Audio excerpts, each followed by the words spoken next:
where do I start? What are some of the small things that I can do every day to chip away at this? Having disabled people involved in the process and the outcome, that provides community ownership and problem solving. Sharing power and co-design with women and girls with disabilities. The more voices we have within the conversation, the better outcomes we'll get.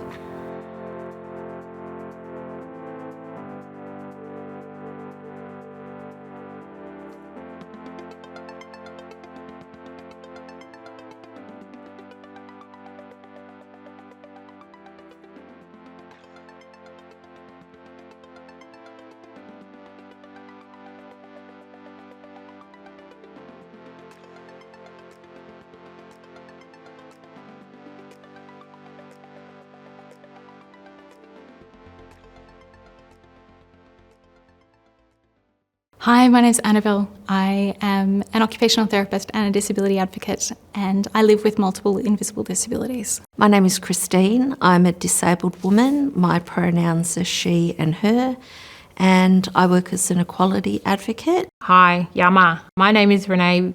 I am a proud Biripi Dungari woman. My pronouns are she, her, and I am an artist, an advocate, and a mum. Hi, I'm Laura. My pronouns are she, her, and this is my lovely motorised wheelchair, Stella. Hi, my name's Talitha, and I identify as a proud queer disabled woman.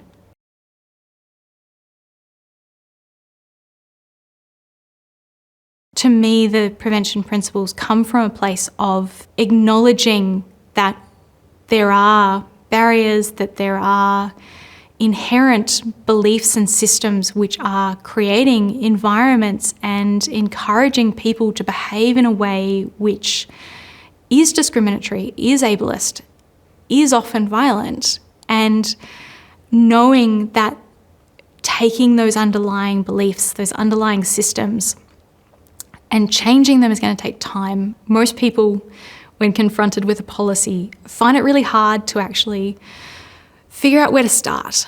And the daily principles are there to help guide, where do I start? What are some of the small things that I can do every day to chip away at this? Even if you don't have a disability, it's highly likely that you're going to encounter disabled people in the line of your work.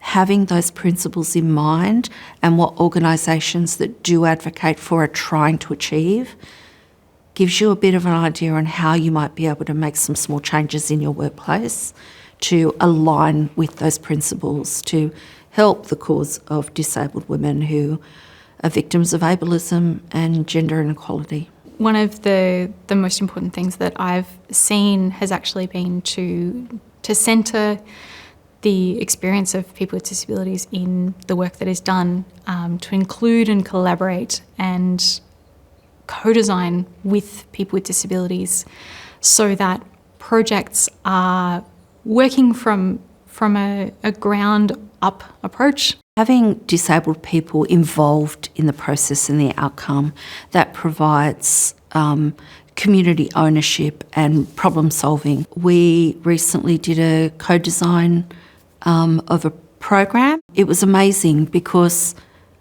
it wasn't being written by other people and left up to them to determine what they thought disabled people needed to feel safe. It was up to us to say all of these things make us feel unsafe and this is how we can fix those problems.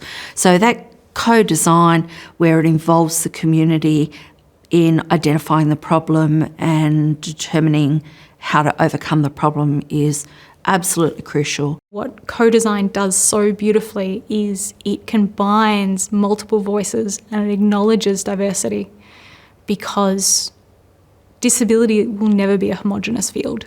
And the more voices we have within the conversation, the better outcomes we'll get.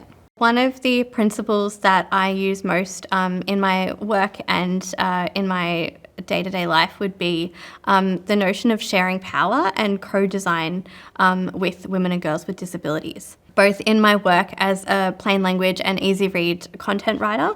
So by actively asking women and girls with disabilities to read over the content that I create, and to make sure that it aligns with and accurately represents their feedback and is as accessible as possible.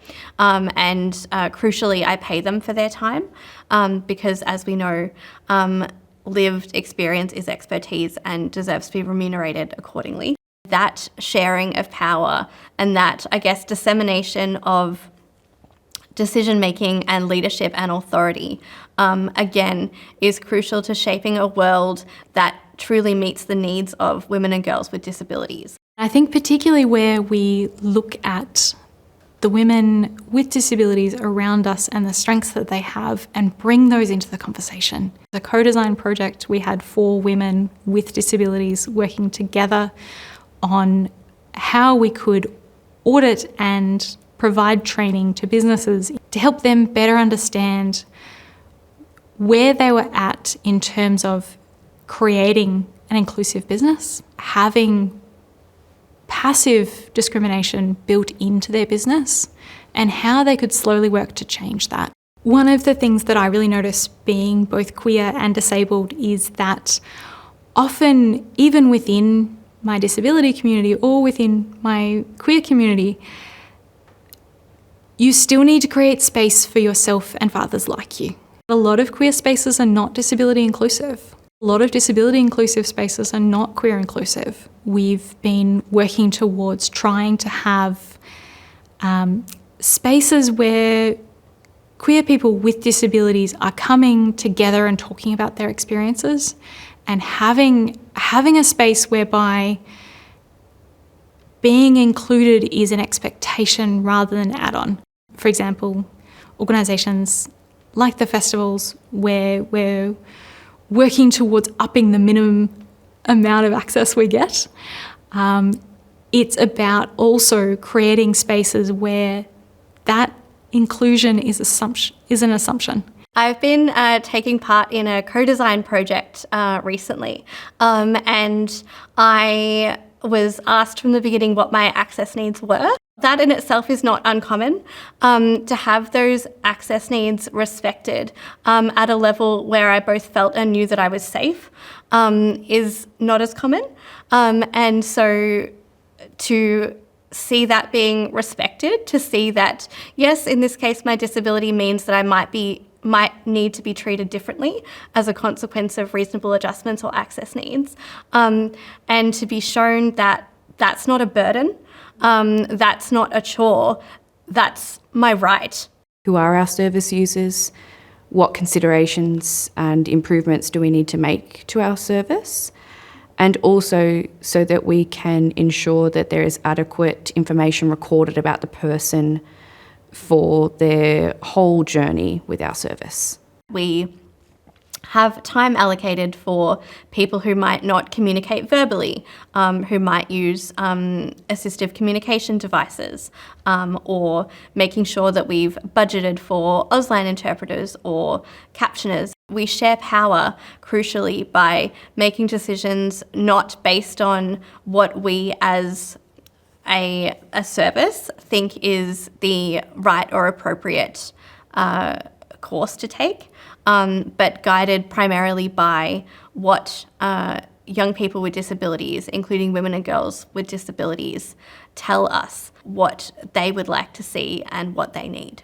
It's about reassuring people that everybody is included. Use the model of the social model of disability or the human rights model of disability. Is the person who is going to be running this business able to access everything they need to do that? Is the person who is coming to this community workshop able to access those things? It's the whole essence of it, is the person or the people most impacted by this, are they at the forefront of what we're doing? We got state government funding and local council funding, and as a part of that, we had to go out and develop the program, report the findings to justify the funding and to let the funders know what we learnt from it. It did identify that there's a gap in the market, and it's those people who believe their existing efforts are enough or don't see the need to make any extra accommodations to women or girls with disability. So it was very successful, but identified we still have a long way to go. For too long, we've lived in a world that has been shaped by people who don't have our lived experience. We see it across all elements of our society, and we can change that. Changing the landscape is a blueprint that shows us how that change can begin. What we need is ways in which we can talk about not just what is going wrong, but actually how we can individually influence something that a lot of the time can seem too big for most people to even conceptualise, let alone start to do anything about in their daily life. What the prevention principles can and should do is provide that hope and reassurance that even the smallest thing you do to make change will have a positive influence on, even if it's just one person. As a person with a disability, I hang on to every positive experience I've had with a death grip because I have so few of them. But if they were more common, I actually wouldn't need to do that. I would have less bad experiences than I had good experiences. And once that balance changes, I have so much more hope. I have so much more space to interact with systems. I have so much more patience. And what they offer people is the opportunity to do so. A roadmap for being able to approach these difficult and complicated things with just a bit more knowledge, just a bit more grace.